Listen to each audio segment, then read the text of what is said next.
La fistule obstétricale est l'une des lésions les plus graves et les plus dangereuses qui peuvent arriver à cause d'un travail d'accouchement prolongé ou d'une gestion de l'accouchement non appropriée. La recherche tardive des soins pour l'accouchement, les grossesses précoces et les violences sexuelles peuvent aussi être cause de fistules obstétricales. En Côte d'Ivoire, selon l'enquête démographique de santé EDS 2021, la prévalence de la fistule est estimée à 1%, soit plus de 73 000 femmes en âge de procréer. Pour éliminer la fistule obstétricale du pays, le ministère de la Santé, de l'Hygiène publique et de la couverture maladie universelle, le Fonds des Nations Unies pour la population UNFPA et l'Agence coréenne de coopération internationale KOICA ont développé un projet tripartite depuis 2012 qui vise à la prévention et à la prise en charge de la fistule obstétricale. Ce projet est actuellement dans sa 3e phase d'exécution qui couvre la période 2020-2023 et a mis un accent particulier sur l'organisation de campagnes opératoires en appui aux opérations de routine réalisées dans les centres de santé. C'est dans ce cadre qu'une mission opératoire a été organisée du 20 au 28 mars 2023 en marge des célébrations de la Journée internationale des droits de la femme avec pour particularité la participation de femmes chirurgiennes de Côte d'Ivoire, du Bénin, du Mali et du Tchad. À Bouaké, la capitale de la région de Béké, la mission opératoire internationale fait intervenir des femmes chirurgiennes dans la prise en charge des survivantes. C'est une maladie de la femme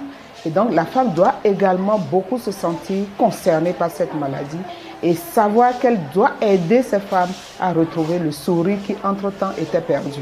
Nous avons démarré donc cette campagne et nous sommes déjà au 11e cas. Sur les 11 cas, nous avons eu 3 cas de fistule obstétricale simple.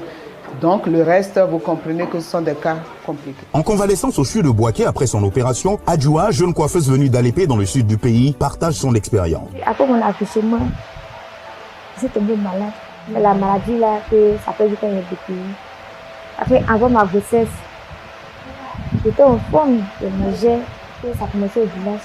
Maintenant, ma grossesse dit, il a beaucoup de chiffons, il n'y a pas. Alors que c'est la maladie là que ça a commencé. La maladie là, ça a duré 6 mois.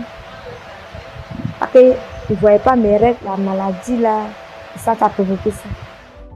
Principal bailleur de fonds du projet, la KOICA reste engagée aux côtés des autres parties prenantes pour la réussite de la 3e phase du projet.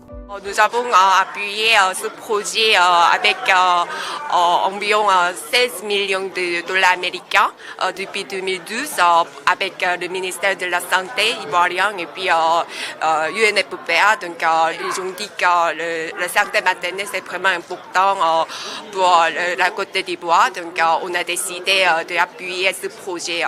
La mission opératoire de mars a permis d'opérer 66 femmes porteuses de fistules obstétricales. En 2023, le gouvernement de Côte d'Ivoire et ses partenaires techniques et financiers accélèrent leurs efforts pour mettre fin à la fistule obstétricale en 2030. Les campagnes opératoires, les opérations de sensibilisation, le plaidoyer, la coopération sud-sud et triangulaire et la mobilisation des donateurs nous indiquent que nous sommes dans la bonne direction.